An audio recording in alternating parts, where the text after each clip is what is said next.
Paz do Senhor, falando EBD de volta, nesta feita com as lições bíblicas CPAD Sala dos Jovens, nos lembrando do tema do trimestre, que é Davi, de pastor de ovelhas a rei de Israel, fé e ação em meio às adversidades da vida. Este é o tema do trimestre e hoje nós estaremos nos debruçando sobre a lição de número 10. Esta lição será ministrada nas igrejas no dia 8 de junho de 2025 e traz o tema Davi, marido e pai. O texto principal se encontra no livro de Josué, no capítulo de número 24, versículo de número 15, a parte B, que está escrito desta maneira: porém, eu e a minha casa serviremos ao Senhor. O resumo da lição nos ensina que tanto os erros de Davi quanto os seus acertos trazem grandes ensinamentos e nos convidam a importantes reflexões. Vamos para os objetivos da lição. O primeiro é saber que a família é um projeto de Deus. Segundo, ressaltar que, por intermédio do casamento, nos tornamos uma só carne. E o terceiro objetivo, compreender que os filhos são herança do Senhor. Tá bem? Como sempre fazemos, destacamos algumas palavras que para nós chamamos de palavras ou frases, chaves, palavras-chave, para que o desenvolvimento do nosso pensamento, da nossa análise, ela faça sentido, ela tenha razão. E hoje nós estaremos falando de um momento importante, tanto na vida de Davi, e que também, transportando para os nossos dias, nós vamos encontrar algumas dificuldades, alguns problemas, alguns erros cometidos por Davi, que também nós cometemos ou somos tentados a cometermos nos dias de hoje. Então, a primeira coisa que nós vemos é que Davi, o Senhor Deus, ele traça a vida de Davi, o plano da vida de Davi, e todos os momentos, sejam eles bons ou ruins, são momentos de aprendizagem, são momentos de crescimento, de maturidade, através do aprendizado daquilo que o Senhor estava querendo ensinar a Davi nas múltiplas fases da sua vida, Por isso, a lição ela traz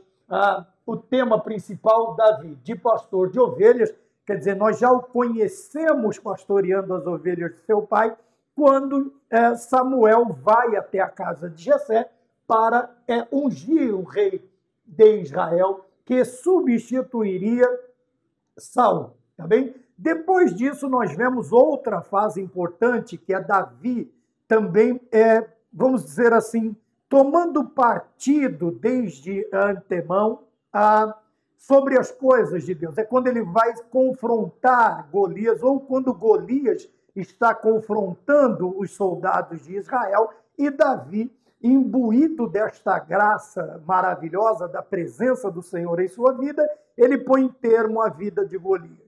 Tá bom? Ali uma outra fase de aprendizado. Depois nós temos a enfermidade de Saul, vamos chamar assim por hora. O espírito de Saul está conturbado, ele está deprimido, ora depressão, ora outro tipo de coisa, e apresentam-lhe Davi com todo um currículo que já havia adquirido, e o principal, o Senhor é com ele. Davi agora vai trabalhar dentro do palácio, mais um momento de aprendizado. Ali ele vê todo o funcionamento, toda a mecânica, vamos dizer assim, do palácio, da vida do rei, dos empregados, o funcionamento de toda a casa. Porque, consequentemente, ao final, ele seria rei de Israel e aquela casa seria sua casa. Quer dizer que ele aprendeu esta manutenção. Depois, antes de assumir o reino, nós temos, então, as perseguições, a fuga, nós temos Nabal, nós temos os filisteus, nós temos uma infinidade de obstáculos que Davi precisa transpor. E nesta transposição há também um aprendizado. Quando Davi chega à posição de rei, da forma que o Senhor queria para a sua vida, ele tem uma experiência muito ampla, ele tem um conhecimento, uma maturidade muito grande. Porém, quando nós olhamos também para esta lição, nós vamos ver que, apesar de todos os pesares, isto não eximiu Davi de, infelizmente, ele cometer muitos erros, muitos erros. Tanto é que nós vemos, adiantando um pouco, o escritor, o comentarista, dizendo que poucos exemplos positivos são encontrados. Poucos exemplos positivos são encontrados nesta questão de Davi como marido e pai, tá bem? Mas, apesar de tudo isto, nós somos chamados, veja, está aqui, tanto os seus erros quanto os seus acertos, nos trazem o quê? Grandes ensinamentos.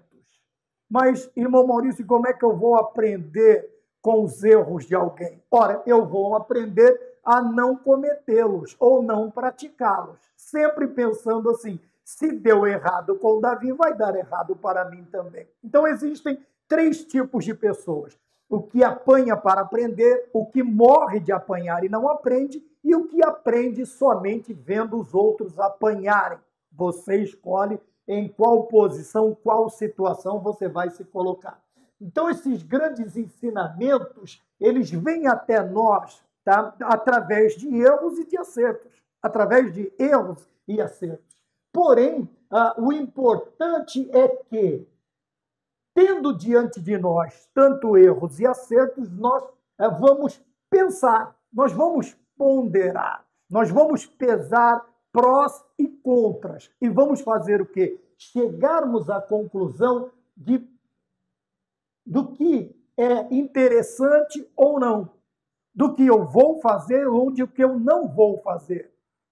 Esta é a parte importante e interessante do ser humano, porque nós somos dotados de razão, ou da razão, do pensar, do ponderar, do tirarmos conclusões satisfatórias, se bem que hoje em dia nós vemos muito mais decisões erradas do que as decisões corretas. Tanto é que nós vemos aí também um grande número de pessoas sofrendo inúmeras, em várias áreas de sua vida, por causa das decisões erradas, equivocadas. Algumas, graças a Deus, nós conseguimos consertá-las, outras, infelizmente, não, e isto nós vamos ver também na vida de Davi. Algumas ele conseguiu consertar, mas outras viraram herança, né? Passou para os filhos, passou para a família, passou para a descendência, até que, no determinado tempo, o reino é dividido, como nós nos lembramos de outras aulas passadas, tá bom? Então, eu coloquei aqui, vemos, nos nossos dias, nós podemos extrair bons ensinos de momentos de adversidade. Veja, muitas vezes nós nos perturbamos quando as adversidades vêm. Ela está aqui, apareceu bem na hora certa.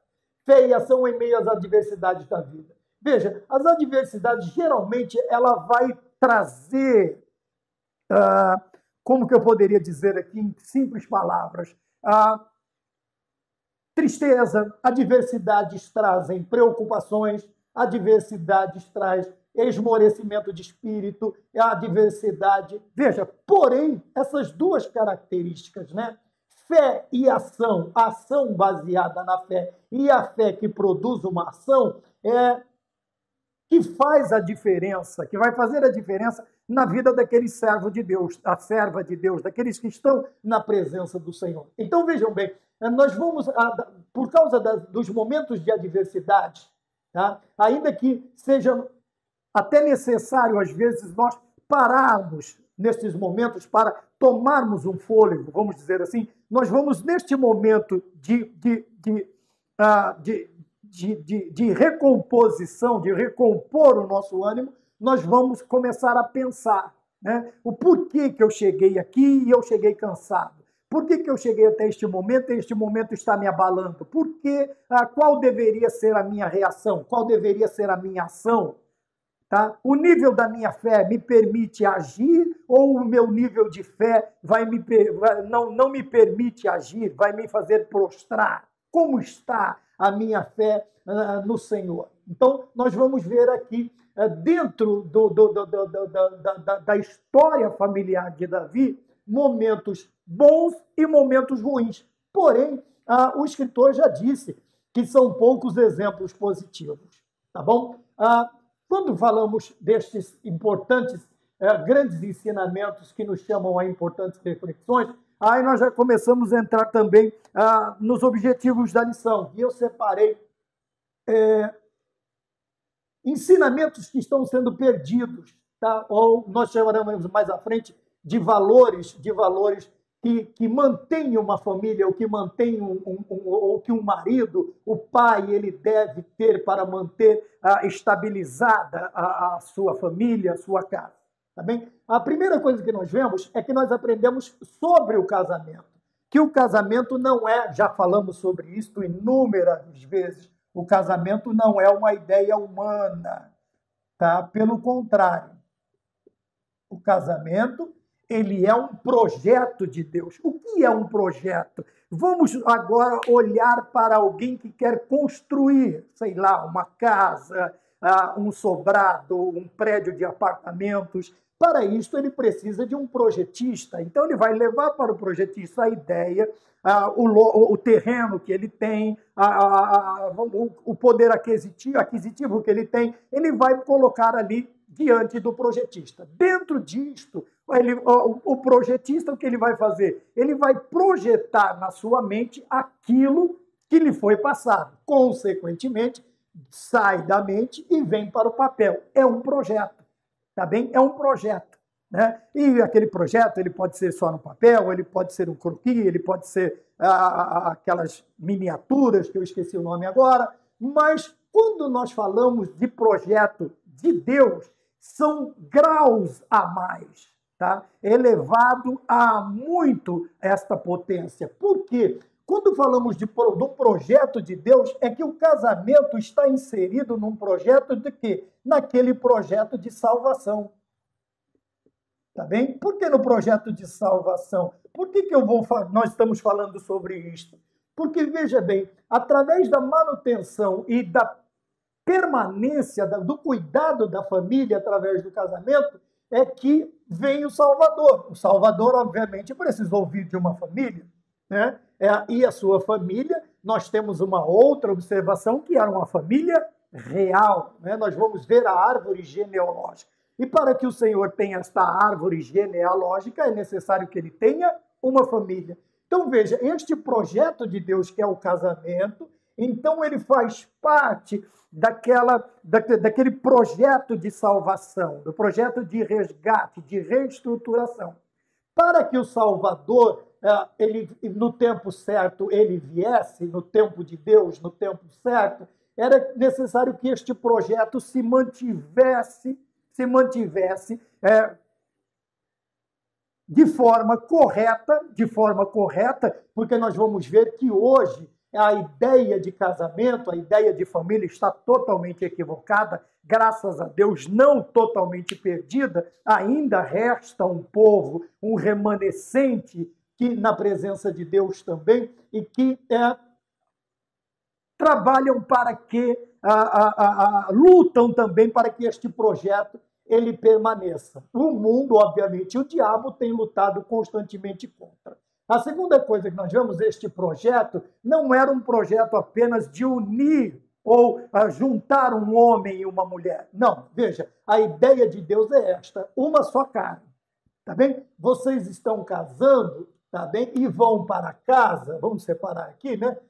E vão para suas casas, deixará o homem, seu pai e sua mãe, e se unirá à sua mulher, e serão uma só carne. A ideia aqui é de unidade, tá bem? Não é somente para procriar, não é somente para conjunção carnal, não é somente para a satisfação de um ou de outro. a satisfação aqui tem que ser de ambos. Por quê? Esta ideia de uma só carne quer dizer que é algo indivisível, indissolúvel, nós vamos usar aqui mais à frente. Então, uma só carne quer dizer que, a partir do momento em que, aguardando em Deus, esperando a vontade do Senhor e tendo esta união já aprovada por Deus, todo naquele aguardo da vontade de Deus, a ideia de uma só carne é que os dois se tornem uma só pessoa, um só pensamento, uma só fé, um só propósito. Quer dizer, há diferenças? Lógico. São dois seres humanos totalmente diferentes. Tá? E eu queria agora ajudar a derrubar por terra esta questão de incompatibilidade de gênios. Ora, veja, a questão de casamento já traz a ideia, tá, desta incompatibilidade, porque são dois seres humanos completamente diferentes. Ora, um gosta de uma cor, outro gosta de outra, um gosta de um tipo de música, o outro gosta de outra, ou um gosta de um tipo de comida, o outro gosta de outro, ou vem de um estado do Brasil, o outro pode vir de fora do Brasil. Quer dizer, são duas pessoas totalmente diferentes, mas que, dentro do projeto de Deus, se tornarão uma só carne.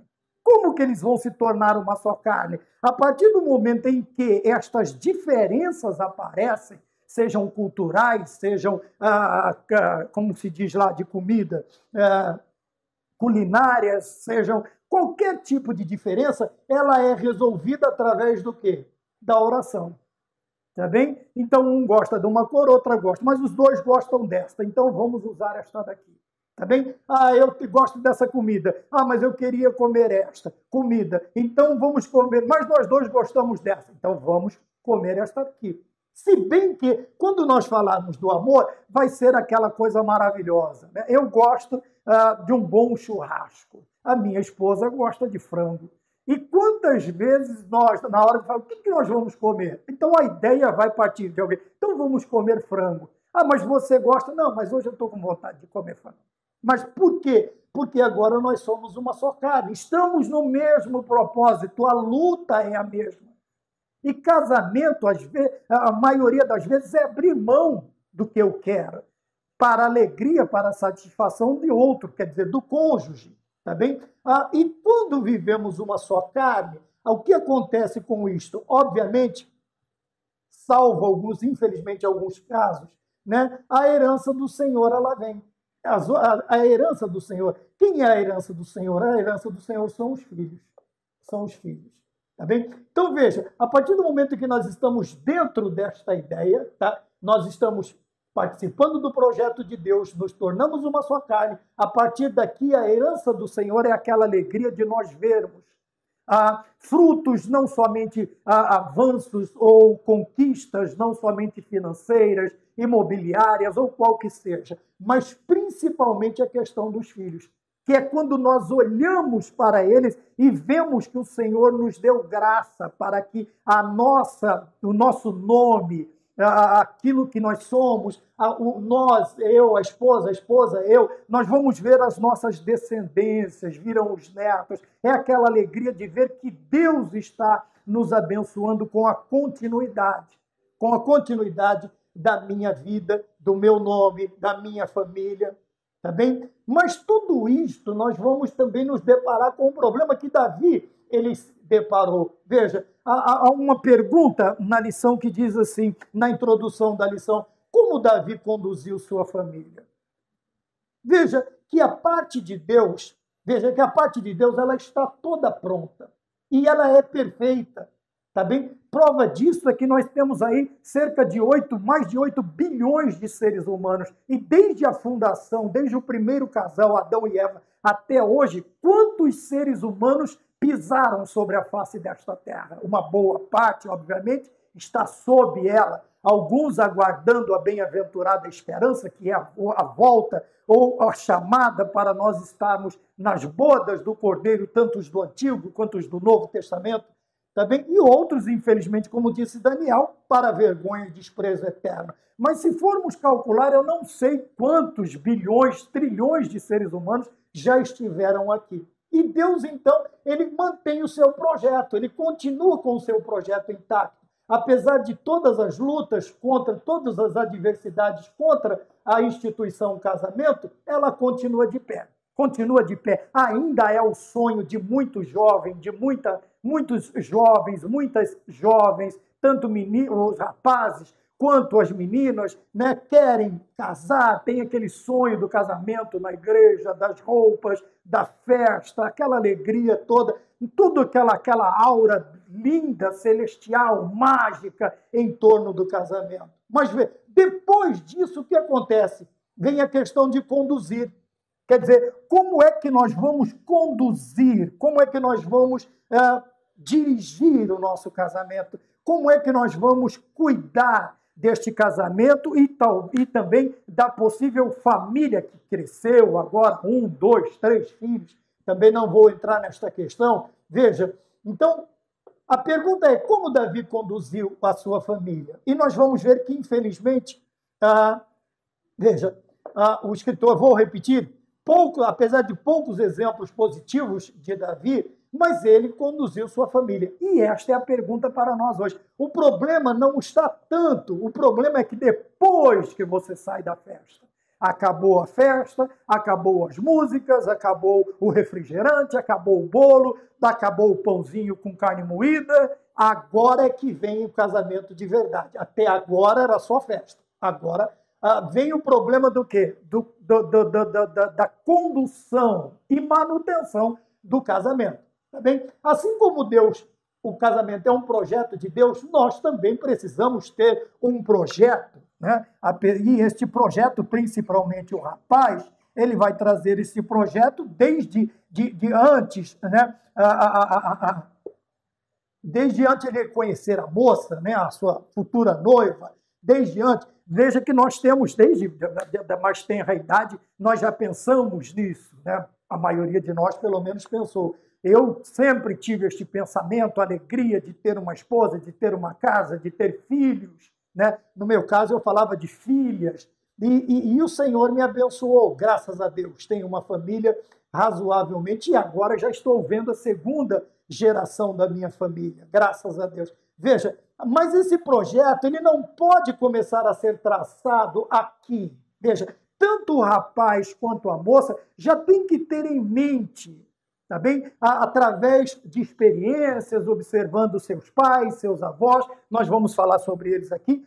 Como será? Como será o meu casamento? Como é que eu vou me comportar? Veja, alguns já vêm com uma ideia equivocada, o rapaz já vem com aquele negócio, caso se der certo bem, se não der, separa. A moça já vem e diz: quem manda na minha vida sou eu, e nem meu pai me controlou, quanto mais o meu marido. Quer dizer, já são pensamentos, e que não deixam de ser projetos, que estão fadados ao quê? Ao fracasso. Esse casamento, infelizmente, essa união com este tipo de pensamento, ele já está fadado ao fracasso. Ele já está fadado ao fracasso. Mas quando nós aprendemos a projetar, a pensar, o que é projetar? É você colocar lá adiante, você pensar lá adiante, projeta lá adiante como vai ser este acontecimento.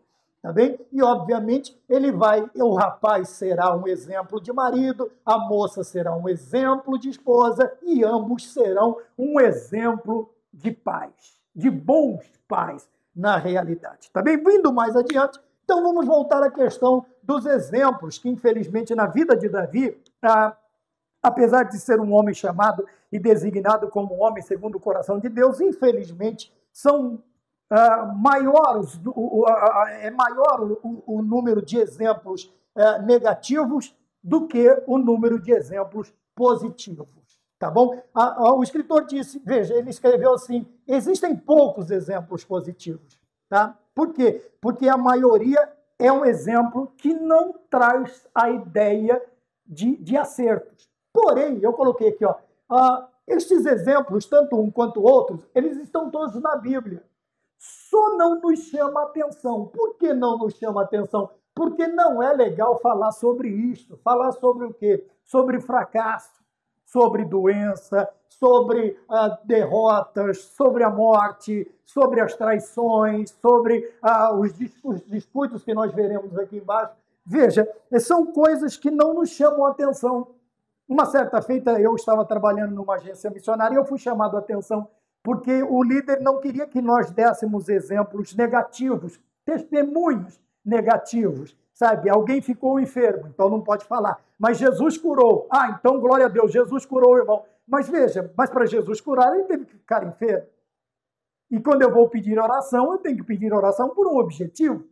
Mas por que isto? Porque o fracasso não nos atrai, não chama a atenção, principalmente dos nossos ouvintes. Mas todos os exemplos, tanto positivos quanto negativos, da vida de Davi, como marido e pai, estão todos na Bíblia. E o que é maravilhoso é que o Espírito Santo, veja, ele poderia, se fosse seguir o pensamento destes homens de hoje, ele iria omitir, vamos colocar assim, dá até medo de falar, né? Os erros, os fracassos, os pecados, mas não, ele é tão justo, Deus é tão justo, que ele fala, Davi é um homem segundo o meu coração. Mas veja, no ponto de número 1, a família de Davi. Família é um projeto de Deus. Deus é tão justo, Deus é tão reto, Deus é tão perfeito, que veja, ele colocou isso, ele falou de um homem segundo o seu coração, de um homem que derrota um gigante, de um homem que derrota outro gigante, de um homem que sai do meio das ovelhas para ser pastor de Israel ou rei de Israel, porém ele coloca também os seus erros, as suas atitudes, eu chamei aqui de comportamentos questionáveis. Tá? Vê, porque Davi tem, primeiro, muitas esposas. É um dos seus defeitos, tá? A família de Davi. Quando nós olhamos para a família dele, nós vamos ver algo diferente, que foge da ideia do projeto original de Deus, de ser uma só carne, tá? Da herança do Senhor. Primeiro, Davi tinha muitas esposas. Consequentemente, Davi vai ter muitos filhos. Porém, não havia comunhão nem com as esposas e nem com os filhos. Ele não tinha diálogo nem com um e nem com os outros. Ele era adúltero, ele era omisso na questão da criação dos filhos. Ele era omisso. Davi, tem até uma frase que eu dei risada, tem o escritor aqui da lição, ele coloca uma frase, nós vamos falar mais adiante, que como pai, Davi era um bom rei. Sabe? Quer dizer, aí você diz assim, mas o que uma coisa tem a ver com a outra? É um tipo de sarcasmo, né? Um tipo de... veja, como pai, ele é um bom rei. Por quê? Ele acertou, é o principal, é o nome principal na questão da monarquia judaica. É Davi.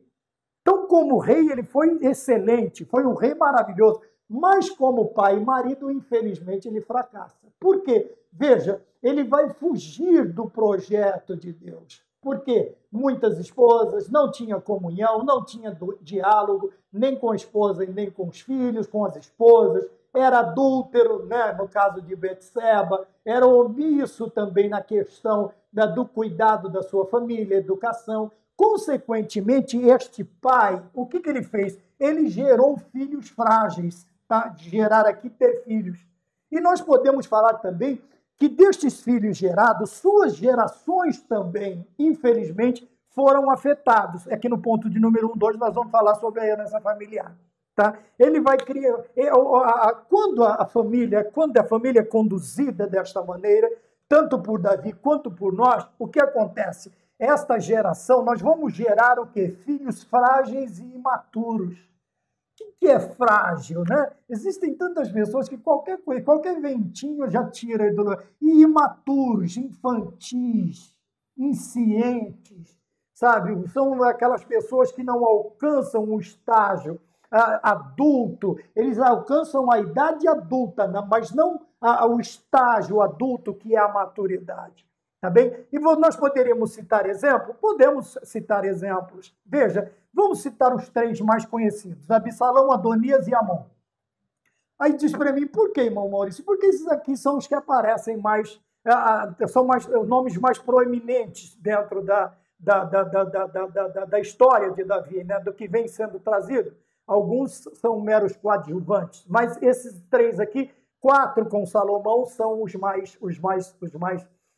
são os que mais se destacam. Tá bem? Vamos começar por Amon. Amon, todo mundo sabe, que é filho de Davi.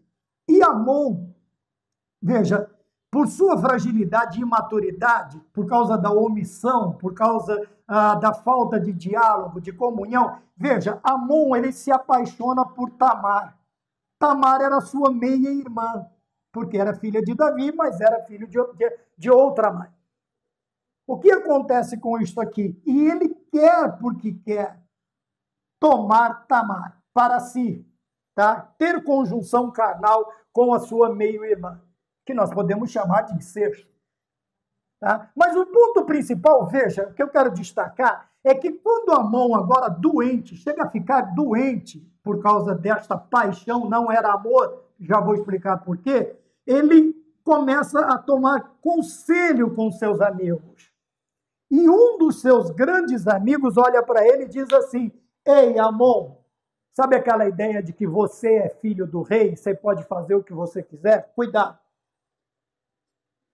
Amon, você é filho do rei, você pode fazer o que você quiser. Quer dizer, você pode até forçar a sua irmã.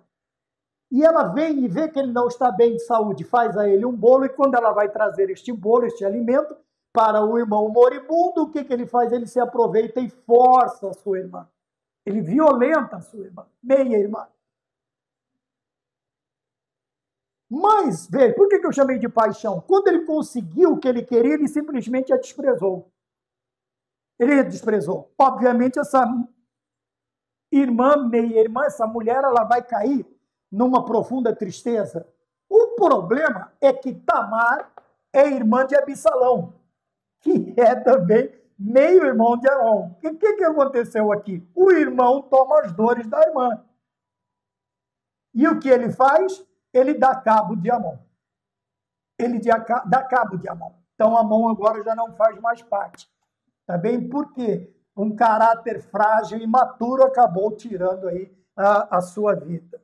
Ah, então, mas Absalão era o cara, era o grande, era o cabeludo, era aquele que se destacava dos ombros para cima, era um exemplar quase que perfeito de homem, porém também se encaixa nesta questão. Veja, Absalão é aquele que ele se aproveita de todas as, excetuando sua mãe, de todas as mulheres de seu pai. Davi tem que fugir por causa dele, tal, até que Joabe vai persegui-lo, ele vai ficar pendurado lá no carvalho de Manre, e o que vai acontecer? Joabe também dá cabo da vida de Absalão. Absalão morre, e Davi agora vai chorar, e Davi vai ser chamado a atenção por Joabe, dizendo assim: nós fizemos isto por você, porque se nós não fizéssemos, ele ia dar cabo da sua, e você é o nosso rei. Ele não. Tá bem? Veja, aí você me pergunta, mas e Adonias? Segundo algumas histórias, Adonias era um homem também, assim como Absalão e os outros. Alguns dizem que Amon era um dos preferidos de Davi. Adonias também era um homem muito bonito de aparência. E, segundo alguns falam, não sei se é verdade, Davi não chamava a atenção de Adonias. Por quê? Porque Adonias tinha esta característica de ser um homem muito belo. Então, Davi afrouxava as rédeas aqui, vamos dizer. Tá bem? Aí você fala assim, mas, irmão Maurício, onde vem a questão da fragilidade e da imaturidade de Adonias? Adonias já falou que quando o pai falecesse, ele seria rei. Não, mas quem sobe ao trono é Salomão. E Salomão é um cabra de sangue quente. Ele não cochilava muito no ponto, não. Tá? E o que acontecia? Adonias começou a assediar a mãe de Salomão. Não nesse sentido, mas tudo que ele queria, era um cara mimado. Então, tudo ele vinha com aquele negocinho de pedir, de querer, eu quero, eu quero, eu quero. E quando ele falava com Betseba não podia fazer, então ela ia falar com o rei. E isto começou a incomodar Salomão. Até o ponto dele olhar para a mãe dele e dizer assim, daqui a um tempo ele vai pedir o trono e a senhora vai querer que eu entregue o trono para ele. O que acontece? Salomão agora manda, a mando de Salomão, Joabe também dá cabo da vida de Adonias. Tá bem? E isto nós vamos ver que estes movimentos desastrosos, eles vão acontecendo com uma frequência muito grande na vida da família de Davi. Por quê? Porque Davi, infelizmente, ele foi omisso, ele se omitiu, tá? Ele se escondeu, ele ficou em cima do muro na questão da fidelidade, na questão da comunhão com a família, do diálogo com a família, do respeito com a esposa. Então ele foi omisso em tudo isso. E ele gerou uma família também que, consequentemente, veja, aqui não tem nada a ver com DNA, mas tem a ver com caráter. Tá? Tem a ver com caráter e nós vamos falar sobre isso mais adiante. E o que prova isso? Né? Eu tive um curso no ano de 1996 com o pastor Josué Gonçalves sobre família, e ele, eu vou parafrasear, tá? A frase é mais ou menos assim: nenhum sucesso, ele é tão bom a ponto de, eu estou parafraseando, a ponto de nós perdermos a nossa família, tá? Nenhum sucesso compensa a perda de uma família, ou a perda da família, ou de um ente querido qualquer dentro da família. Tá bem? Então, a prova do nosso fracasso, como ele diz, veja, a prova do nosso fracasso é quando nós vemos tudo isso acontecendo, se passando na nossa frente, sabe, com duas perninhas andando na nossa frente, é o nosso fracasso, é a prova. E isso, obviamente, vai nos constranger e até vai limitar também as nossas ações lá fora. Por quê? Há um prazer mórbido nas pessoas de ficarem lembrando ou jogando na sua face os teus fracassos.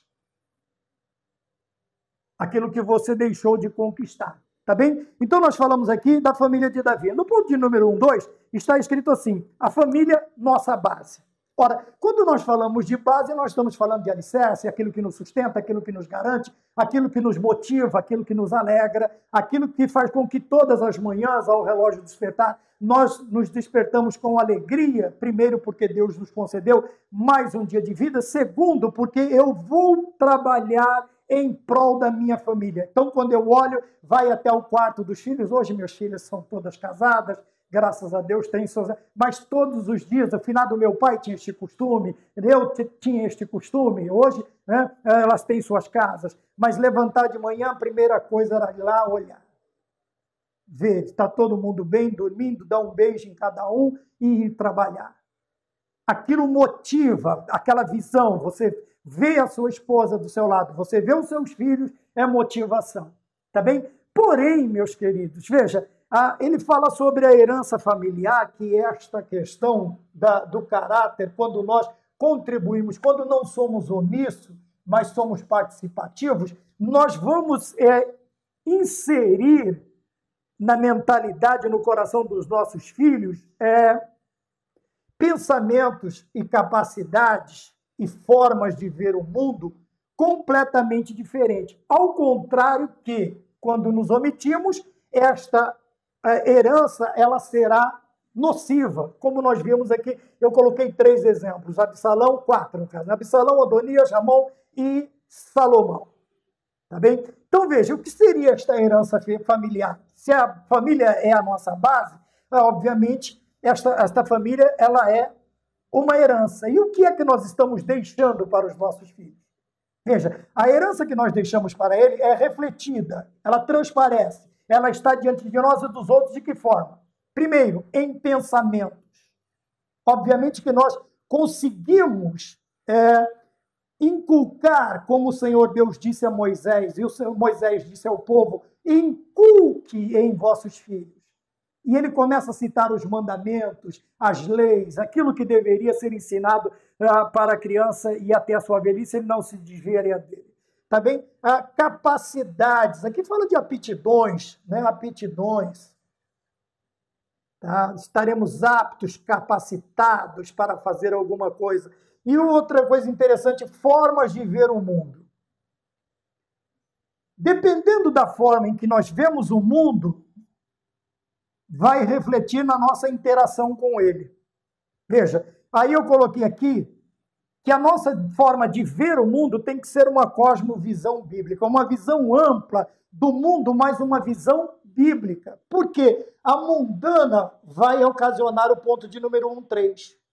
A partir do momento em que eu tenho uma visão bíblica do mundo, do seu sistema pecaminoso, do seu sistema organizado pelo maligno, da ideia dele jaz no maligno, vai intervir ou vai ocasionar a questão da minha interação com o mundo, quer dizer, o meu comportamento dentro dele, ou no mundo, a minha interação com ele. O que seria uma interação? O que é interagir?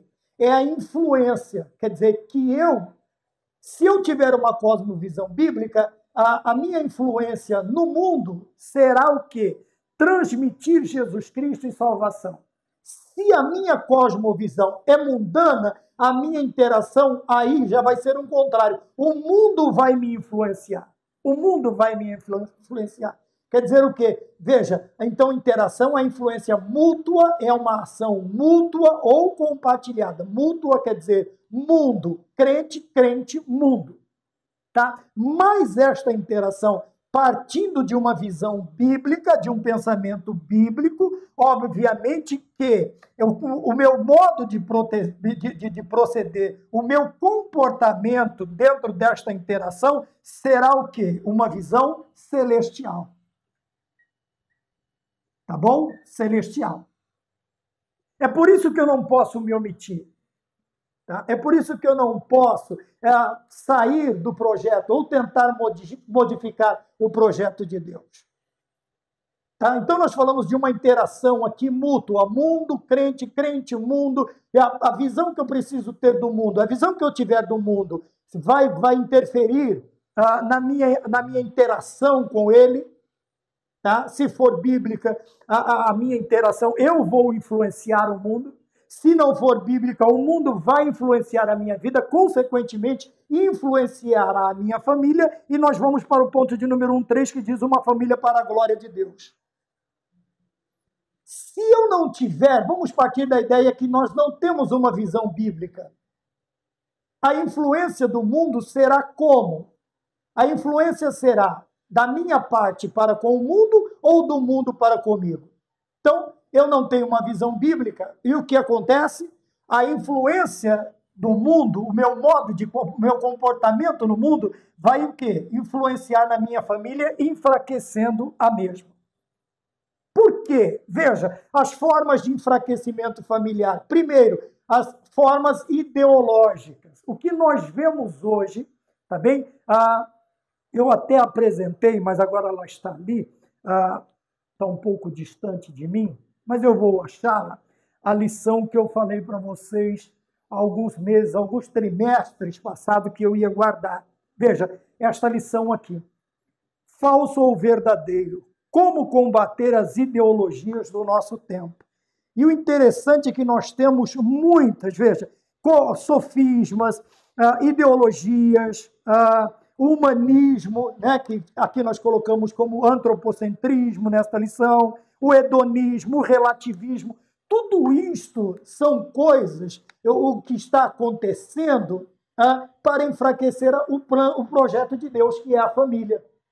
Tá bem? E essas ideologias, elas são trazidas a nós de todas as maneiras, mas são pintadas com as melhores cores, com as cores mais bonitas, usando palavras, né, muito interessantes. E a partir do momento em que eu não tenho uma visão perfeita do que é mundo, tá? Na questão do mundo pecado, de jaz no maligno, infelizmente também a minha visão estará turvada quanto às ideologias. E eu não vou ver problema nenhum, não vou ver problema nenhum. Automaticamente, eu não tendo um comportamento ideal com as ideologias, o que vai acontecer? Eu também vou inverter os valores. Quais valores? Os valores que estão impressos no projeto de Deus para a minha família, para a família. E inverter valores. E o que nós mais vemos é isso. Aqueles valores que hoje são taxados de retrógrados, né, até usando uma palavra até boa, mas que hoje tem uma conotação diferente, né? A questão da daquela firmeza nas doutrinas, daquela firmeza nos ensinamentos bíblicos, nos padrões bíblicos, nos valores bíblicos, nós vamos invertendo eles, ou até suprimindo do nosso modo familiar os valores de Deus, das Sagradas Escrituras. Tá bem? E hoje nós vamos vendo muito, né, esses valores sendo invertidos, e nós vamos ver aqui mais adiante. O terceiro é o afastamento de Deus. Veja, porém, o perigo é que este afastamento, ele não está sendo obrigado pelo mundo. Alguns estão afastando por querer, vamos dizer assim. Vamos trazer uma linguagem bem simples.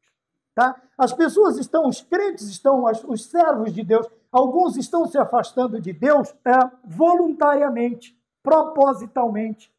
Por quê? Porque estão abraçando estas ideologias, porque estão aceitando estes sofismas. Quer dizer, uma forma mentirosa de apresentar um contraponto, né, aos valores bíblicos. Tá bem? Então, nós vamos nos afastando de Deus. E isto enfraquece a família, porque a base, obviamente, para a formação dos filhos são os pais. E quando os pais se afastam da presença de Deus, consequentemente, os filhos vão acompanhá-los. A maioria das vezes, os filhos vão acompanhá-los. Tá bem? Outra coisa que enfraquece a família é o antropocentrismo. Nós falamos lá do humanismo, né? Não dá para falar que é a mesma coisa. Mas aqui nós vamos colocar um trono. E tem uma briga constante dentro de casa. Quem é que vai se assentar neste trono? Tá? Este trono aqui, no seio da família, ele está destinado a Deus. Mas vamos nos lembrar que nós nos afastamos de Deus no tópico anterior. Então o trono está vazio. Quem é que vai sentar? Aí, às vezes, é o pai que quer assentar. Às vezes é a mãe. Às vezes é o Juninho, quer dizer, um filho. E esta questão de ter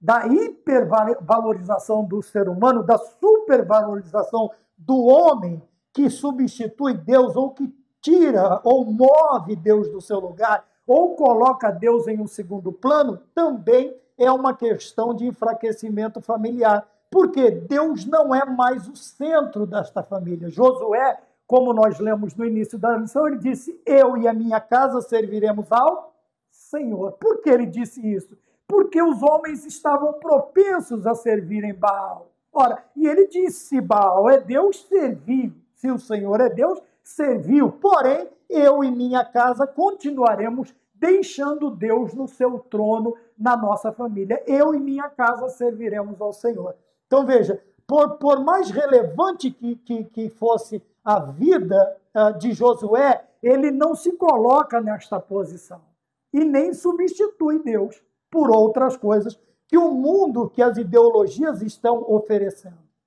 Tá bem? A última coisa é a autossatisfação. Quando nós falamos de uma só carne, nós estamos falando de uma só pessoa. Então, este auto aqui desaparece. A satisfação é mútua, a satisfação, aí às vezes, tamanho o amor, nós procuramos mais a satisfação do nosso cônjuge do que a nossa própria satisfação. O problema é que hoje todo mundo quer se satisfazer e não quer abrir mão, E muitas vezes, irmãos, para que algo tenha continuidade, nós precisamos abrir mão de determinadas coisas. Nós precisamos abrir mão. Então, outro problema muito grande é o quê? É a autossatisfação. Tá bem? Nós falamos do ponto de número 1, 2, o casamento, uma só carne. Veja, aqui não é que nós vamos repetir, mas vamos um pouquinho mais rápido. Tá bem? Por quê? Olha aqui a questão. Como não conduzir um casamento? Nós vimos já qual foi o desastre, né? O que ocasionou o desastre dos casamentos de Davi. Foram seus comportamentos questionáveis, né? Muitos casamentos, adultério, omissão, muitos filhos, mas que não tinham o cuidado exigido de seu pai. Outra coisa também, o que ele diz aqui, como não conduzir um casamento. Porque a partir do momento em que nós buscamos a autossatisfação, e nós vamos bater nesse machucado, já, é que alguém vai sair ferido. Tá? Por isso, o cônjuge, sofrimento emocional do cônjuge. Veja, um sofrimento físico, ele é resolvido com uma ação medicamentosa. Mas o sofrimento emocional, ele destrói a alma, ele destrói a autoestima, ele destrói a vontade de lutar.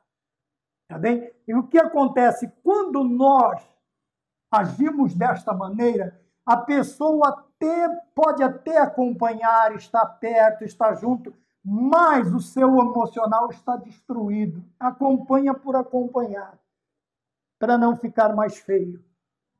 Tá bem? E quando nós fazemos isto também, e aqueles que deveriam corrigir, não corrigem, agora eu não estou falando nem do marido, nem do pai, mas aqueles que estão sobre as nossas vidas, cuidando de nós como quem há de prestar conta delas, como diz o escritor aos Hebreus, eles também estão naturalizando a infidelidade.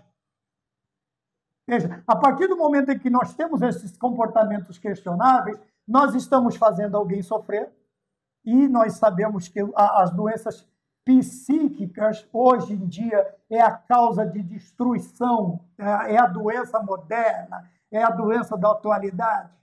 Veja, e muitas delas, elas são por causa da infidelidade. E a infidelidade, aqui eu não estou falando só da infidelidade do casamento, ou da conjunção carnal, ou infidelidade sexual, adultério. Não, muitas vezes nós podemos ser infiéis em tudo, em outras áreas da nossa vida. Tanto com a esposa e a esposa com o marido. Então nós precisamos tomar cuidado. Aí você pode dizer, mas irmão Maurício, era costume naquele tempo o rei ter muitas esposas. Ele podia escolher, mas Deus já havia avisado que esta escolha, e apesar também de não ter o seu aval, esta escolha traria problemas. Quais são os problemas? O sofrimento de alguém. Na vida de Davi, nós vemos Mical sofrendo. Tivemos esta aula mais perto aqui, né? Mical sofreu, né? Outras mulheres sofreram. E quando nós vemos isto, geralmente a parte, não é que é a parte mais fraca, mas é aquela parte que está mais firmada num relacionamento com o amor do que só com o que ele vê. O homem tem um tipo de atração, a mulher tem outra. O homem tem um tipo de comportamento, de compromisso, a mulher tem outro. Então, geralmente, nós vamos ver uma esposa, né, sofrendo emocionalmente e filhos sofrendo. Mas o bacana aí tá bonitão, né? Tá de paletó, gravata, Bíblia debaixo de braço, é presidente, é pastor de igreja, é isso, é aquilo, desculpa. Alguém está sofrendo, e geralmente é a esposa e os filhos, pedindo socorro para que os que estão sobre estes que eu citei fizessem alguma coisa. Mas eles, ao invés de fazerem, vão só trocando de lugar e eles vão aí naturalizando a infidelidade. Tá bem? Eles vão naturalizando a infidelidade, mas Deus avisou. Deus avisou. E, infelizmente, não são poucos, né? Tem alguns que têm múltiplos casamentos, não todos ao mesmo tempo, mas já está aí no primeiro, segundo, terceiro, quarto casamento, né? Se bem que quarto em algarismo romano é assim.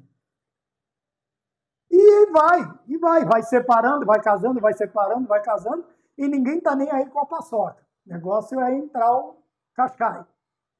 Mas veja, a preocupação de Deus. O ponto de número 2 diz, um casamento à luz da Bíblia. Então, isso aqui não é um casamento à luz da Bíblia. Isso não é um casamento. O que é um casamento à luz da Bíblia? Então, o Senhor, o que ele faz? Ele olha para o homem e diz, não é bom que o homem viva só. Vou fazer uma auxiliadora, uma adjutora. Alguém que vai estar do lado, uma companheira, uma só carne. Tá bem? Uma auxiliadora, não uma escrava. Segundo, Ele diz: olha, Adão, essa mulher que eu criei para você, você tem que ser uma só carne com ela. Tá? Não é ela ficar dentro de casa cuidando dos buguelos, lavando roupa, lavando louça, e você batendo perna. E esses dias, infelizmente, eu ouvi essa frase aqui, né? Alguém batendo no peito e dizendo assim: eu estou há 30 dias fora de casa fazendo a obra de Deus. Como assim? 30 dias a esposa sozinha com os meninos? Onde está a ideia de uma só carne? E isso eu não vi só agora, não. Isso aqui eu ouço isto desde os primeiros dias servindo a Deus. Pessoas que realmente acham que estão fazendo a obra de Deus, deixando a família desamparada 30, 60 dias, e quando volta, meu amigo, a casa já não existe mais, o casamento já não existe mais. Os filhos, infelizmente, já foram contaminados por causa de uma educação omissa. Tá bem? Então ele diz indissolúvel. Agora imagina um casamento, o grande missioneiro aí, 30 dias, deixa a mulher, 5 meninos e a mulher que se vira. Tá? A mulher se vira com os filhos. E a mulher se vira com o que mais? Quem é que vai cuidar da esposa? Aí você vai falar: não, Deus cuida, mas o marido é você. Não tem esta ideia. Tá? Eu, particularmente, é a minha opinião, isso aqui não existe. 30 dias fora de casa, desculpa. Ah, irmão, mas eu tenho que suprir a minha família. Arruma um emprego. Pega aquela carteirinha azul e arruma um emprego. Aí você vai ter sustento para sua família e pode, de vez em quando, atender um convitezinho aí. Tá bom? Mas cuide da sua família primeiro. Cuide da herança do Senhor. Esteja dentro do projeto de Deus, porque esse negócio de ficar 30 dias fora de casa é um projeto teu. Tá bom? E veja que a importância aqui da união, desta unidade, ela é tão grande que a ilustração que o Senhor usa é o seu casamento, a sua união com a igreja. Agora imagina 30 dias Jesus Cristo sem visitar a igreja. Ou a igreja 30 dias sem procurar Jesus. Ah, meu amigo, não vai dar certo. Não vai dar certo. Tá bem? No ponto 2.3, nós falamos do casamento da luz da Bíblia. 2.2.2.3 diz: quem quer um bom casamento? Quem quer um bom casamento? Todos nós queremos. Né? Mas para isso, como eu disse, às vezes é necessário que nós façamos algumas concessões, que a gente abra mão de algumas coisas. Tá? Já falamos sobre o indissolúvel, tá? Uma aliança, um casamento que não se dissolva por qualquer coisa, não desmancha, não altera o estado original do projeto de Deus. Tá? Quando nós falamos desta indissolubilidade aqui, nós estamos falando de não alterar o estado do projeto de Deus.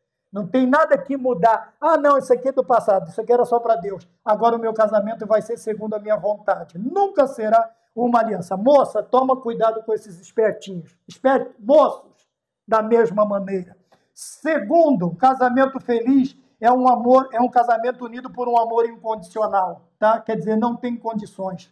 Não é acondicionado, não é condicionado, quer dizer, a alguma coisa. Não está condicionado a dinheiro, a beleza, ao tamanho da casa, ao valor do carro, a isto, aquilo, mas o que uniu foi o quê? O amor. E como eu já disse, o que acontece muitas vezes, nós abrimos mão, o cônjuge vai abrir mão de alguns dos seus desejos para que o objeto de amor esteja feliz.